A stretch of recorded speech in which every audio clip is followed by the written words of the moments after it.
The seatbelt clicks, and the cabin goes dead silent, like someone dropped a blanket over the whole world.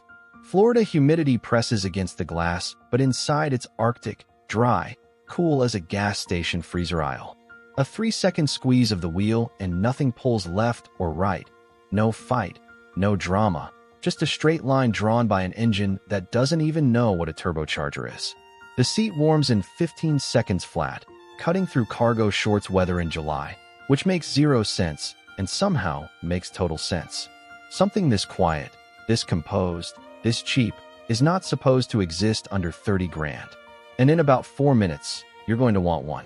Right now, in a market where the average new car costs more than 50 grand, a real subcompact crossover under 30 is basically an endangered species, and that alone makes this one matter.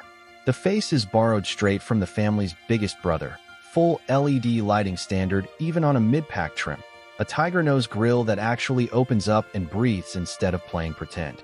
Round the back, the hidden wiper blade tucks away so clean it looks like an afterthought nobody needed. And that U-shaped strip of silver trim wrapping the tailgate does more for the shape than most subcompacts manage with double the budget. 18-inch gloss black wheels with machined aluminum accents finish off a face that could have easily gotten cartoonish and mostly avoids it. Here's the stat that sounds fake until you say it out loud. This thing returns 33 highway miles per gallon from a naturally aspirated 4-cylinder with 0 electrification, no hybrid battery, no gimmicks. Stack that against a Chevrolet Trailblazer LT pushing similar money, and the Trailblazer feels like it's still trying to figure out what it wants to be, while this one already knows exactly who it's for.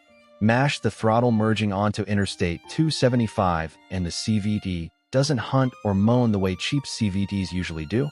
It just holds a simulated gear and lets the engine breathe until you're doing 80 without feeling like you begged for it.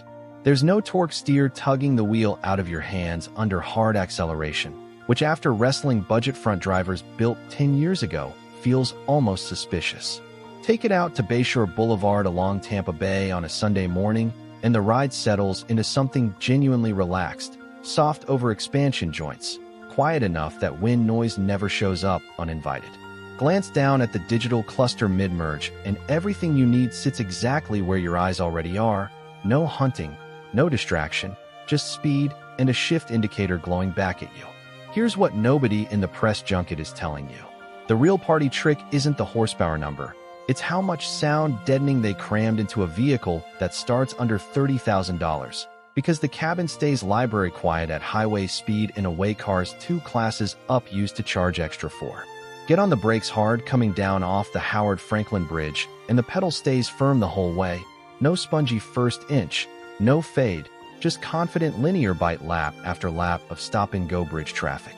Push it into a cloverleaf on-ramp with real intent, and the chassis holds its line, body roll checked, front tires gripping through the wheel, instead of just shrugging and understeering wide. Even at idle in the parking lot, the 4-cylinder settles into a hum so faint you can hear the turn signal ticking over it. Nothing like the coarse, buzzy note budget 4-bangers usually cop to.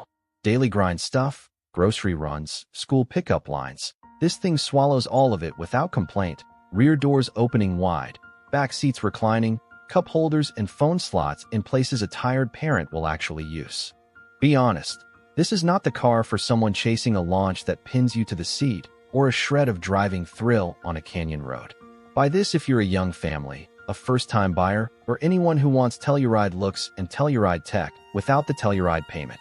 Walk away if horsepower bragging rights matter more to you than a quiet commute and a warranty that won't bankrupt you. Put it next to a similarly equipped Chevrolet Trailblazer LT, and you're looking at roughly $2,000 less for more standard tech and a nicer cabin. Dollar for dollar, this wins the value fight outright. 5 years from now, this generation of Seltos gets remembered as the moment the subcompact crossover stopped feeling like a compromise and started feeling like a genuine choice. Remember that silence the second the door shut, the cabin turning into its own little world against the Florida heat? That's the same silence you get every single time you climb back in. And that consistency is the whole story here. Telluride manners, subcompact money. Screenshot that if you need the one line that sums up this whole review. So which is it for you? badge and horsepower, or $30,000 and total peace of mind?